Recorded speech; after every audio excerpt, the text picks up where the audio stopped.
Երևանի Նայիրի Զարյան 17 հասցեում գտնվող Արցախի Հանրապետության ներկայացուցչության շենքը փակելու կամ Արցախի իշխանություններից վերջնականապես խլելու մտահոգությունները դեռ չեն մարվում։ Նշենք, որ մինչ այս մենք հայտնել էինք, որ Արցախի պաշտոնյաների համար սպասելի է շենքի շուրջ տհաճ անակնկալներ ունենալ։ Արցախի Հանրապետության նախկին պետնախարար ու մարդու իրավունքների նախկին պաշտպան Արտակ Բեգլարյանը մեծ հետզրույցում նշեց, որ նման իրավիճակի պետք է սպասել մինչև մայիս կամ դրանից հետո։ Այսօր առումով մինչև մայիս կամ մայիսին կամ դրանից հետո մեկը պետք է սպասել,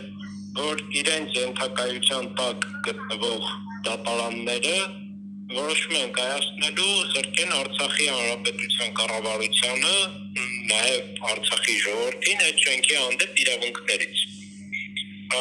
Թե դա ինչպես են անելու, երբ են անելու, մինչև դատարանի որոշումը փորձելու են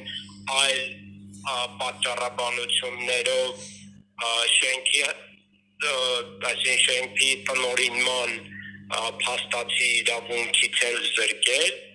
չեմ կարող ասել, բայց միանշանակ տարբեր սցենարներ սպասելի են, որ նույնիսկ մինչև դատական ակտի կայացումը կարող է նմանատիպ ուժի կիրառման ու ոտնձգության ապօրինի միջոցներ կամ դեպքեր տեղի ունենան։ Եթե ոչ, ապա գոնե ասենց ասած առերևույթ իրավական ընթացակարգերը օգտագործելով, բայց ակնհայտորեն հակասահմանադրական որոշում կայացնելով, փորձելու են դատարանով դա անել։ Բայց ես չեմ կարծում, որ որևէ դեպքում այդքան էլ հեշտ է լինելու, որովհետև ես վստահ եմ, որ բավականին լուրջ հանրային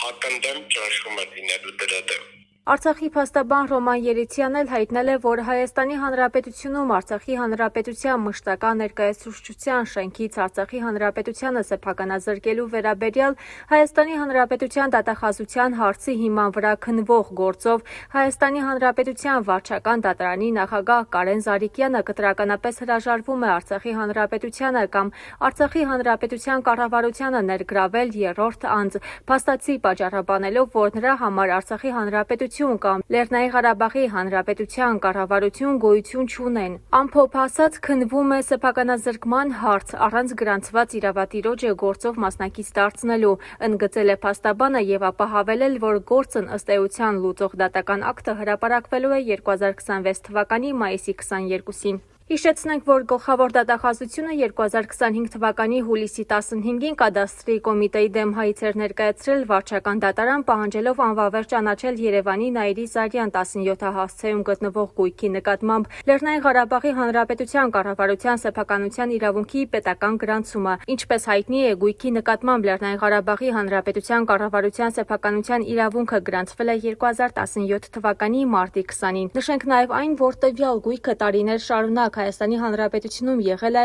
Արցախի Հանրապետության մշտական ներկայացուցչության շենքը։